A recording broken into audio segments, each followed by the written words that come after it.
सभी साथियों को चेन्नई से डॉक्टर मंजू रुस्तगी का भाव भरा अभिवादन। कहानी वाचन की श्रृंखला में आज निधि मान सिंह की लघु कथा माया दीदी लेकर उपस्थित हूँ। तो आइए सुनते हैं माया दीदी। माया दीदी मेरी मौसी की सबसे छोटी बेटी और मुझसे 2 साल बड़ी थी। स्वभाव से सीधी सादी और कम बोलने वाली। मौसा जी ने रईस जमींदार परिवार में माया दीदी की शादी की। जया जी अच्छे इंसान थे, लेकिन दोस्तों की संगत में रहकर उन्हें जुआ खेलने की गलत आदत लग गई और अपना सब कुछ जुए में गंवा दिया। कर्जदारों के कर्ज से परेशान होकर एक दिन जीजा जी ने खुदकुशी कर ली और पीछे छोड़ गए माया दीदी और 6 महीने की बेटी को रोता बिलखता। ससुराल वालों के बुरे व्यवहार के कारण माया दीदी मायके में आकर रहने लगी, लेकिन यहाँ भी वही ताने, बात बात में औरतों का पूछना, कब जाओगी ससुराल, कब तक रहोगी मायके में। माया दीदी ये सब सुनकर भी अनसुना कर देती और हंसकर टाल देती। भाई भाभी के रोज रोज के उल्हाने, माँ बाप का संस्कारों की दुहाई देकर कहना, बेटी का असली घर तो उसका ससुराल होता है, माया दीदी को अंदर तक चोट करता था। एक दिन माया दीदी ने अपने पिता से ससुराल जाने की बात कही, लेकिन ससुराल वाले भी माया दीदी और उनकी बेटी को रखने के लिए तैयार नहीं हुए। उन्होंने कहा, हमारा इससे कोई संबंध नहीं, जो संबंध था वो हमारे बेटे की मौत के बाद ही खत्म हो गया।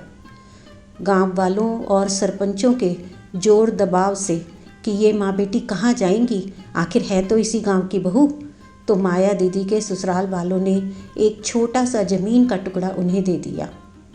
अब दोनों माँ बेटी उस ज़मीन के टुकड़े में खड़े पेड़ के नीचे झोपड़ा बनाकर रहने लगी और उस ज़मीन से जो मिलता वही रूखा सूखा खाकर दिन बिताने लगी। अब ना मायके वालों को परेशानी थी और ना ससुराल वालों को। इस तरह कब 18 साल बीत गए पता ही नहीं चला। माया दीदी की बेटी 16 साल की हो गई थी। अब घर परिवार वाले, नाते रिश्तेदार उसे बेटी की शादी के लिए ताने देकर कहते, अच्छा हो कि समय रहते बेटी की शादी कर दो, वरना माँ बेटी क्या हमारी इज्जत मिट्टी में मिलाओगी। माया दीदी कुछ नहीं बोलती, सब सुनती और चुप रह जाती।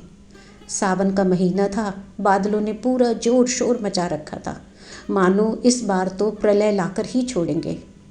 चारों ओर खेतों में पानी ही पानी था। इंसान तो क्या, पंछी भी अपने घोंसलों में दुबक कर बैठ गए थे और उन निर्जन वीरान खेतों में वो दोनों माँ बेटी ही अपनी किस्मत के भरोसे बैठी थीं। धीरे धीरे रात होने लगी और चारों ओर घनघोर अंधेरा छा गया। बारिश के साथ साथ तेज हवाओं ने भी तूफान का रूप धारण कर लिया। साएं साएं की आवाज़ के अलावा और कुछ भी सुनाई नहीं दे रहा था। अचानक जोर से धड़ाम की आवाज़ आई और सब कुछ जैसे हमेशा के लिए शांत हो गया।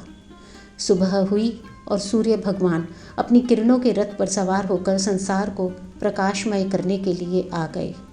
गांव के लोग खेतों की ओर अपनी फसलों को देखने के लिए दौड़ पड़े, लेकिन खेतों के बीच में पिछली रात को घटित घटना को देखकर अफसोस व्यक्त करने तक के भी शब्द नहीं थे, जिसमें कल रात वो दोनों माँ बेटी उसी पेड़ के टूटने से दबकर मर गईं, जिसके नीचे वो झोंपड़ा बनाकर रहती थी। लेकिन दोष किसका था नहीं पता। तो ये थी कहानी माया दीदी। धन्यवाद।